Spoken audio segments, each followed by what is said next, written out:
Assalamualaikum warahmatullahi wabarakatuh. Nama saya Alif Barokah dengan NPM 04033223800003 dari D3 Manajemen Informatika. Dalam rangka evaluasi tengah semester Pendidikan Agama Islam semester genap tahun 2023, di sini saya akan menjelaskan tentang Ma'rifatul Rasul, yaitu mengenai Ma'rifatul Rasul atau mengenal Rasul, yang mana nanti meliputi Ta'rifatul Rasul, pengertian Rasul, hajatul insan ila Rasul, yaitu kebutuhan manusia terhadap Rasul, maknatul Rasul atau kedudukan Rasul, serta sifatul Rasul, yaitu sifat-sifat Rasul. Ta'rifur Rasul atau pengertian Rasul. Nah, dari segi bahasa, Rasul berarti dari kata Rosala, yang berarti mengutus, sedangkan kata Rasul adalah bentuk masdar dari kata rasala, yang berarti utusan atau seorang yang diutus. Ada dua kata kunci untuk memahami definisi ar-Rasul, yaitu pertama hamilur risalah, yaitu membawa dan menyampaikan risalah. Kedua tuh fitak bikir risalah, yaitu menjadi kedua atau contoh bagi umat manusia dalam melaksanakan ajaran yang dibawanya. Rasul-rasul yang diutus oleh Allah Ta'ala memiliki ciri-ciri khas, di antaranya adalah sebagai berikut. Yang pertama adalah memiliki asyifatul asyayyih atau sifat-sifat asasiyah, yakni sifat-sifat dasar yang layak baginya. Misalnya sifat sidik, jujur, amanah yaitu terpercaya, tabligh yang merupakan menyampaikan, dan fatonah yaitu cerdas. Yang kedua, memiliki al-mu'jizat atau mu'jizat, yakni perkara-perkara luar biasa yang dapat dilakukannya dengan izin Allah untuk melemahkan mereka-mereka yang menentangnya. Salah satu contoh adalah mukjizat Rasulullah SAW ketika membelah bulan dengan izin Allah Ta'ala. Ketiga, adanya al-bisyarat atau berita kegembiraan kedatangannya. Kabar gembira kedatangan seorang Rasul ada kalanya telah diberitakan oleh Rasul-Rasul sebelumnya. Dan yang keempat, adanya an-nubuwat atau berita-berita kenabian yang disampaikannya. Setiap Rasul senantiasa membawa berita dari Tuhannya melalui wahyu berisi ajaran, perintah dan larangan, atau peristiwa-peristiwa masa lalu dan masa yang akan datang. Di antara contoh peristiwa masa datang yang diberitakan Rasulullah SAW melalui wahyunya adalah berita penaklukan Makkah. Dan yang kelima, adanya as-samarot atau hasil dakwah yang dilakukannya. Dan di antara hasil dakwah yang diwujudkan Rasulullah SAW adalah munculnya generasi unggul dari sisi keimanan, ilmu dan amal, sehingga mampu berkuasa di muka bumi ini dan menebarkan ajaran Islam ke seluruh penjurunya. Masuk ke hajatul insan ila Rasul, yaitu kebutuhan manusia terhadap Rasul. Fitrah manusia secara religius adalah beriman Islam. Tugasnya fitrah atau keadaan jiwa atau ruh asli umat manusia adalah mengakui ketuhanan Allah Ta'ala, seperti di dalam Quran surat Al-A'raf ayat 172. Meyakini syariat Islam dan siap serta mampu mengamalkannya. Hanya hawa, nafsu, dan ketidaktahuan yang membuat seseorang tidak beriman Islam atau merasa berat mengamalkan syariat Islam. Nah, ketiga, fitrah terhadap al-hayatul munazamah, kehidupan yang teratur. Oleh karena itu manusia sebagai makhluk individu maupun sosial dengan dorongan fitrahnya selalu berupaya menata kehidupannya. Ada aturan-aturan dan norma-norma yang dibuat. Ada pemimpin dan ada yang dipimpin. Ada ketetapan sanksi bagi mereka yang melanggar dan atau sejenisnya. Ketiga, fitrah manusia tersebut di atas membutuhkan bimbingan Allah Ta'ala, karena tanpa bimbingannya manusia akan terjerumus pada kesesatan. Oleh karena itu, dengan kasih sayangnya Allah Ta'ala mengutus para Rasul untuk memberikan petunjuk yang benar agar mereka ma'rifatul khaliq, mengenal penciptanya. Melalui bimbingan para Rasul, manusia pun akan mengenal minhajul hayyah atau pedoman hidup. Hidayat Rasul atau petunjuk Rasul, jika kita hendak mengikuti perintah Allah, maka kita mesti mengikuti perintah Rasul. Apabila kita ingin taat kepada Allah, maka kita perlu petunjuk Rasul. Petunjuk Rasul juga digunakan untuk mengamalkan Islam yang benar dan dihargai oleh Allah Subhanahu wa Ta'ala. Rasul sebagai ikutan dan teladan yang baik untuk diikuti dalam mengamalkan Islam secara benar. Mengenal pencipta dengan petunjuk itulah manusia dikenal oleh para rasul tentang pencipta satu-satunya alam semesta ini, yaitu Allah Subhanahu wa taala. Maka manusia diminta untuk selalu menguatkan kecintaannya kepada Allah, diawali dengan terbiasa mengingatnya dalam kondisi apapun dan dimanapun. Pedoman hidup. Para rasul juga memberi petunjuk tentang aturan-aturan yang seharusnya menjadi pedoman hidup mereka. Bukan aturan-aturan yang dibuat mereka. Pedoman hidup itu seharusnya mampu mengarahkan manusia pada jalan yang lurus atau siratal mustaqim, bukan jalan yang menyimpang dan sesat. Ibadah yang benar. Ibadah sahih adalah ibadah yang menyembah Allah dengan panduan mengikuti Rasul. Allah telah menyebutkan pada banyak ayat yang menyatakan bahwa Rasul diberi wahyu dan diberi tugas untuk menyampaikannya kepada manusia. Maknatul Rasul atau kedudukan Rasul.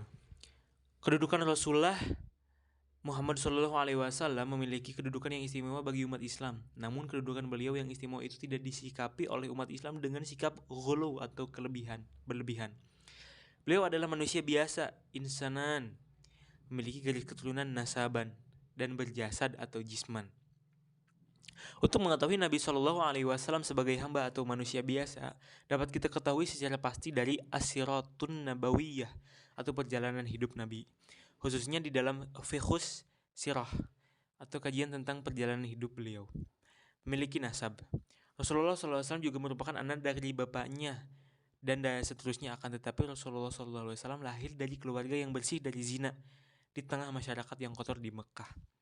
Rasul berasal dari kaum Quraisy, bapaknya bernama Abdullah dan ibunya bernama Aminah.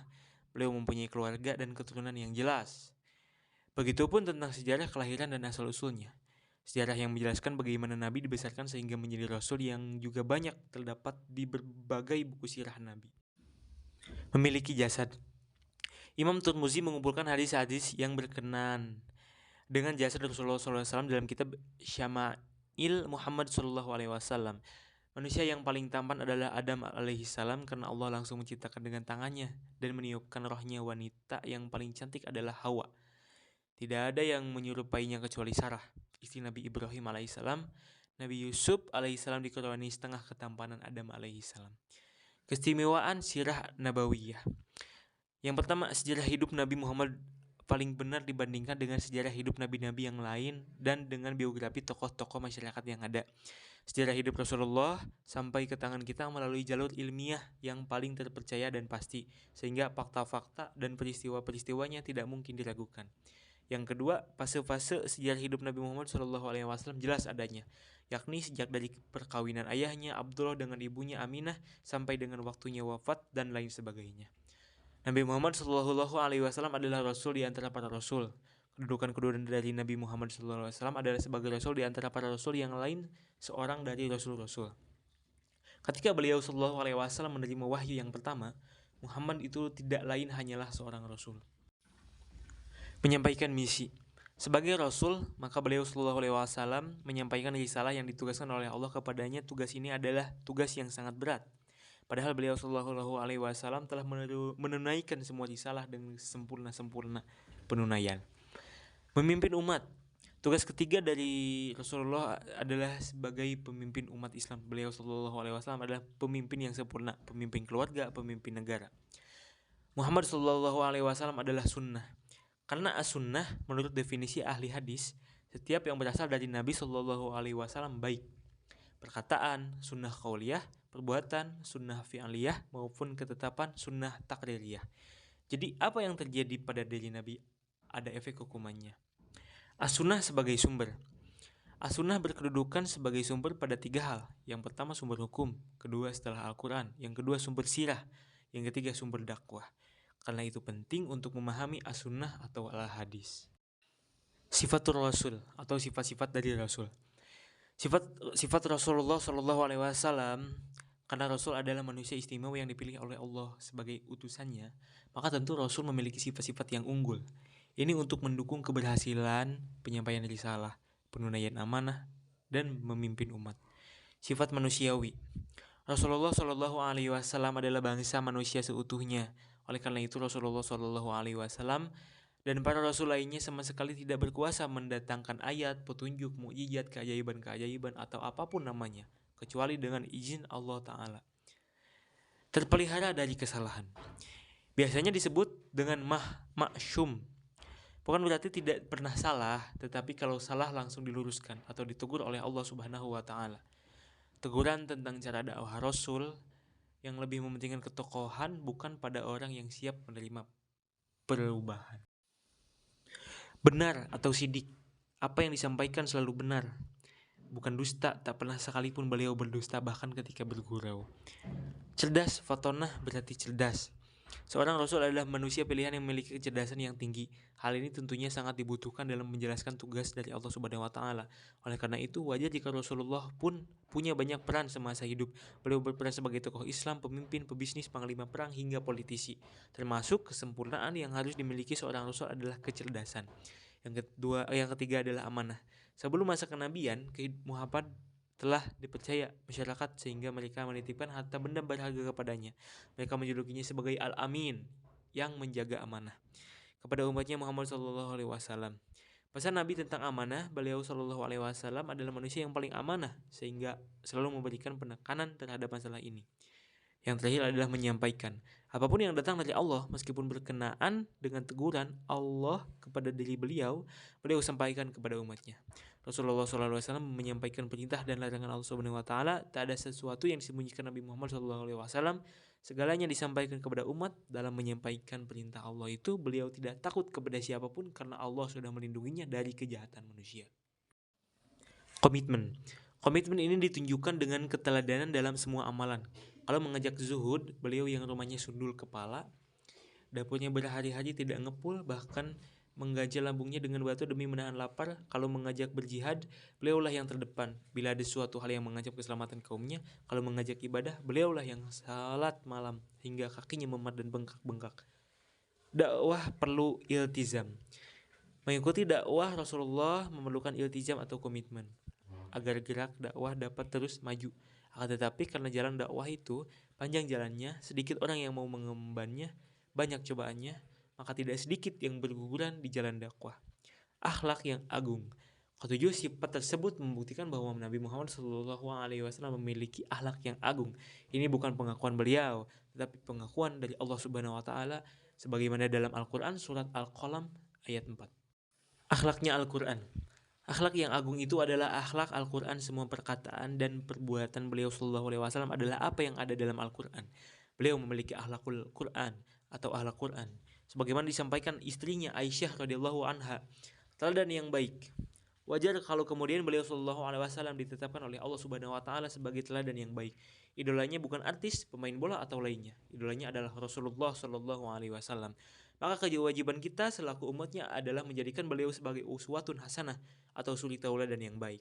Sesungguhnya telah ada pada diri Rasulullah itu suri tauladan yang baik bagimu, yaitu bagi orang yang mengharap rahmat Allah dan kedatangan hari kiamat dan dia banyak menyebut Allah. Quran surat Al-Ahzab ayat 21.